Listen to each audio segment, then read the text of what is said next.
Welcome learners. Let us start chapter number 6, linear equation in one variable.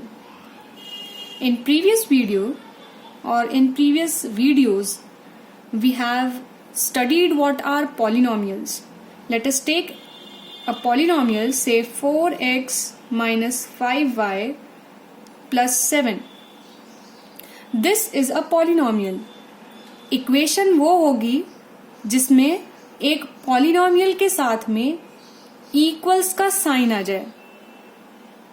Equals के दूसरे side कुछ भी हो सकता है, से 5x plus 9.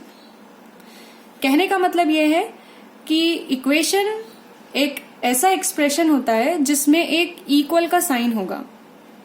Now coming up to linear equations.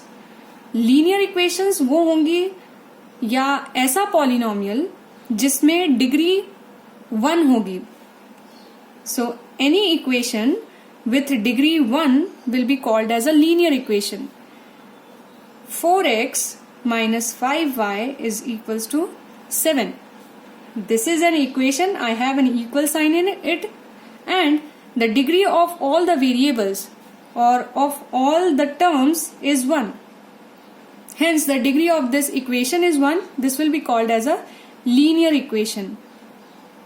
Now, when we are saying linear equation in one variable, that means only one variable will be included in our linear equation. You can see I have two variables in 4x minus 5y equals to 7. So, this is a linear equation, but it is in two variable. अभी अगर हम लिखें 4x minus 5 is equals to 7, then in this case this is a linear equation and in only one variable, that is x. Taking some more example of linear equation in one variable, say 2x is equals to 9, x plus 1 is equals to 0. Coming up to the solution of an equation. How to find the solution of an equation?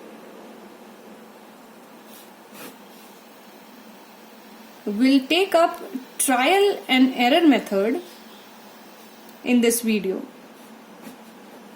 Trial and error method is, if I say I have an equation 2x plus 1 is equals to 7. अगर हम एक linear equation ले रहे हैं और trial and error method अगर हमको use करना है, तो इन दिस केस हम x की वैल्यू, वेरिएबल की वैल्यू अलग अलग रख कर सॉल्व करेंगे. Let us draw a table for this. Say I will be putting the value of x in this table. My left hand side of equation 2x plus 1 and right hand side of the equation, that is 7. We will be comparing the left hand side and right hand side. जब left hand side और right hand side equal हो जाएगा, x की जिस भी value के लिए वो इक्वल होगा, that value of x will be called as its solution. Starting up with 1 as x is equals to 1, left hand side हो जाएगा हमारे पास में 2x था, that means 2 into 1 plus 1 as it is लिखा. 2 1s are 1, 2 1s are 2 plus 1 will give you 3, that is equals to 3. लेकिन right hand side कितना है हमारे पास में 7. So 3 is not equals to 7. Hence x is equals to 1 is not the solution. x is equals to 2 रख कर देखें तो लेफ्ट हैंड साइड हो जाएगा 2 into 2 plus 1, 2 2s are 4, 4 plus 1 will give you 5. Again your right hand side is 7, that won't change. 5 is not equal to 7. x की value 2 जो है, that is also not the solution of your given equation. Let us take x is equals to 3. Left hand side में अगर हम x की value 3 रखें तो 2 into 3 plus 1, 2 3s are 6, 6 plus 1 will give you 7. और right hand side हमारे पास में कितना है 7. Now you can see the right hand side and left hand side both are equal, they are giving you same value. Hence your x is equals to 3 is the solution of your equation. This is trial and error method.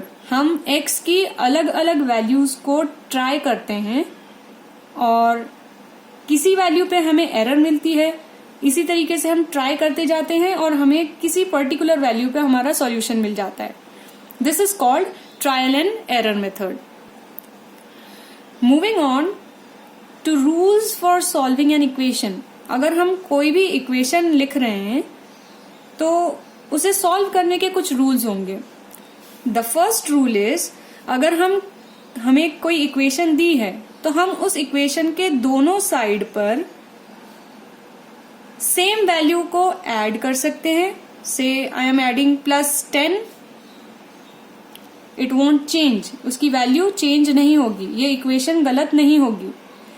Second rule is, अगर equation दी हुई है तो उसके दोनों side हम same value को subtract भी कर सकते हैं, तब भी वो इक्वेशन ट्रू रहेगी. The third rule is same, अगर कोई इक्वेशन है तो उस इक्वेशन के दोनों साइड आप सेम वैल्यू से मल्टीप्लाई कर दें, तब भी आपकी इक्वेशन सेटिस्फाइड रहेगी for the same value of x. Lastly multiplication के बाद में आएगा division. 2x + 1 = 7 was your equation. अगर दोनों साइड में हम सेम वैल्यू से डिवाइड कर दें तब भी हमारी इक्वेशन सेटिस्फाइड रहेगी x की वैल्यू के लिए, सेम वैल्यू ऑफ x के लिए. So these are the rules for solving an equation. If the same quantity is added to both the sides of an equation, there won't be any change in the equality. The same quantity can be subtracted from both the sides of an equation without changing the equality. Third rule is, both sides of an equation can be multiplied by the same non-zero number without changing the equality. And lastly, the fourth rule says that both sides of an equation can be divided by the same non-zero number without changing the equality. So that's all for this video. Thank you for watching.